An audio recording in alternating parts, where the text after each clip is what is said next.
はい、そしたらですね、次は縦返しっていう握り方ですね。そこの他には仏壇返しとか俵返しとか呼ばれる握り方なんですけど、そちらをやっていきたいと思いま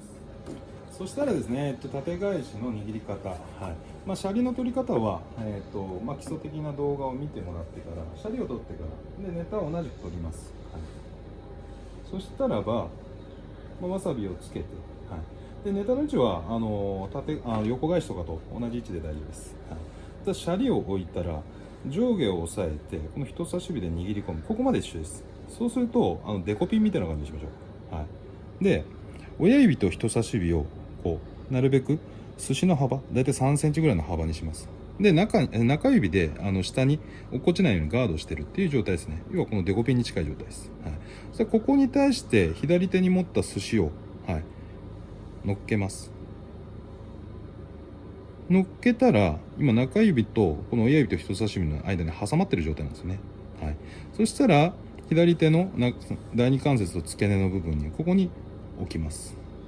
はい、置くことによって横に返すか、縦に返すか、はい、横に返すんだったらこういった形でひっくり返すんですよ。はい、だけど縦に返すんだったらこうひっくり返してあげる。はい、でひっくり返したら横を握って、はい、で上を鳴らしてひっくり返してからまた横を握って、この縦返しっていうのと横返しっていう握りを使う板前さんがほぼほぼなんですけど、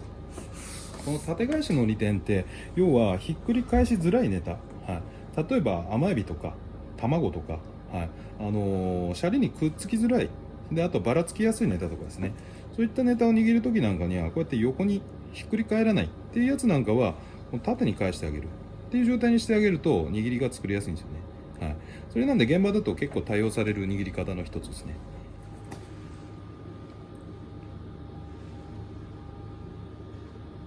そしたらですね、もう一回いきますね。わさびを塗って、はい、シャリを置いて、で上下を押さえて人差し指で空気穴を、はい、でこの人差し指を握り込んであげる。そうするとデコピンみたいな感じですね。デコピンみたいな感じにして、で親指と中指のちょうどこの中指に置いてくるような感じで左手をこうかぶせていきます。はい、そしたらこう置いて、この時に中指から抜いていくんですよね。それでも親指と人差し指で挟まってるから動かないんですよね。はい、で横を締めて鳴らす、はい、ひっくり返して両サイド締めて鳴らすっていう形でお寿司が出来上がります。はい、1、2でこの状態、ここに置いてあげてから中指から抜いていくと、はい、いうふうな形の握り方ですね。はい、でこれで寿司が出来上がります。はい、ネタを置いたらですね、はい、わさびをつけて、はい、シャリを置いてから1、2でデコピンみたいな状態に、さあこっちに置いてからひっくり返して中指から抜いていくと、はい、